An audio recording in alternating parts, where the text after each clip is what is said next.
जय भारत, जय हिंद। आज मैं आपको चाणक्य और उनके अर्थशास्त्र के विषय में बताऊंगी। सबसे पहले चंद्रगुप्त मौर्य के जीवन निर्माण में चाणक्य का महत्वपूर्ण हाथ रहा है। इतिहास में चाणक्य के दो अन्य नाम भी मिलते हैं, जैसे कि विष्णुगुप्त और कौटिल्य। अर्थात चाणक्य का नाम आप देखेंगे तो विष्णुगुप्त और कौटिल्य भी मिलता है। ब्राह्मण तथा बौद्ध ग्रंथों से उनके जीवन के विषय में जो सूचना मिलती है उससे स्पष्ट होता है कि वह अर्थात चाणक्य तक्षशिला के ब्राह्मण परिवार में पैदा हुए थे।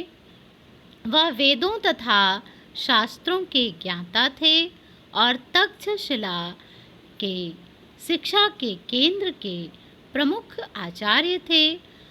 जो तक्षशिला इस समय पाकिस्तान में है और उसके ध्वंसावशेष बचे हुए हैं। तक्षशिला विश्वविद्यालय बहुत ही प्राचीन और विश्वविख्यात रहा है। उसी तक्षशिला विश्वविद्यालय के प्रमुख आचार्य थे चाणक्य। चाणक्य स्वभाव से अत्यंत रूढ़िवादी तथा क्रोधी थे। पुराणों में उन्हें द्विजर्षभः अर्थात श्रेष्ठ ब्राह्मण कहा गया है। कहा जाता है कि एक बार नंद राजा ने अपनी यज्ञशाला में उन्हें अपमानित किया, जिससे क्रोध में आकर चाणक्य ने नंद वंश को समूल नष्ट करने की प्रतिज्ञा कर डाली और चंद्रगुप्त मौर्य को अपना अस्त्र बनाकर उन्होंने अपनी प्रतिज्ञा को पूरी किया।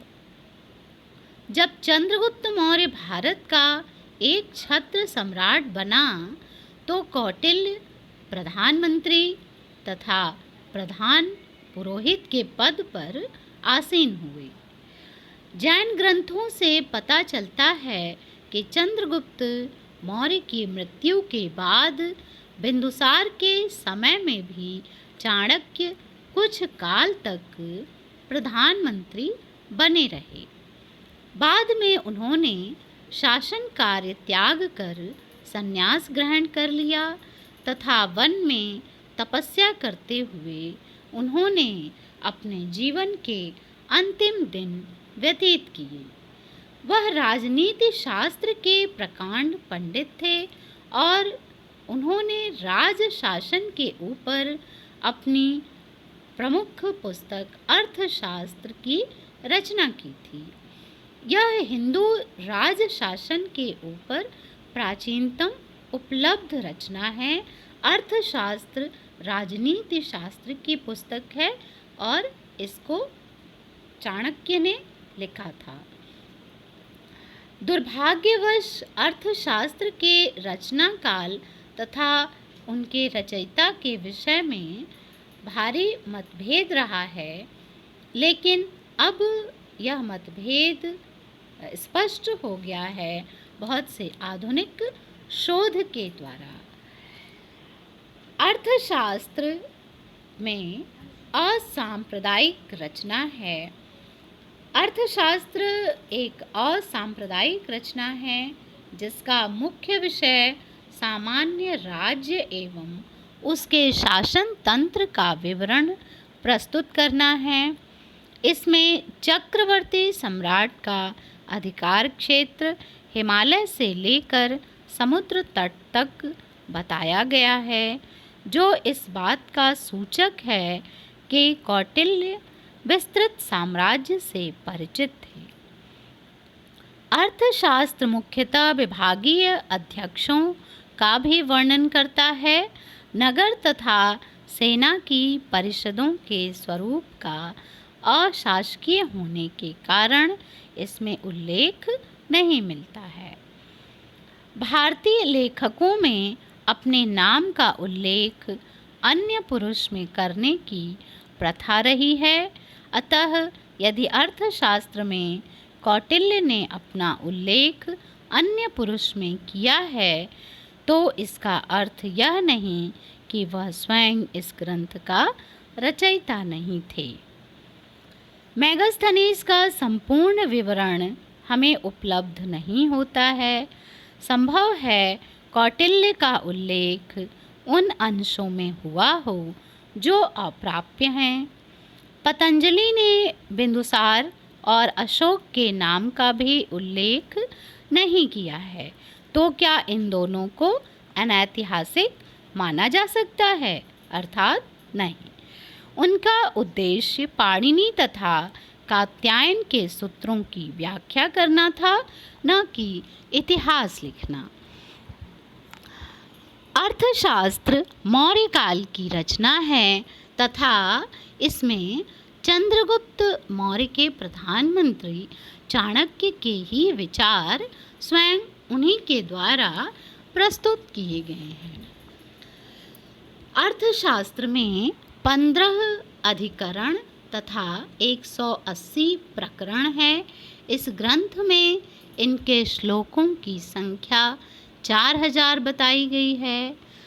श्याम शास्त्री के अनुसार वर्तमान ग्रंथ में भी इतने ही श्लोक हैं।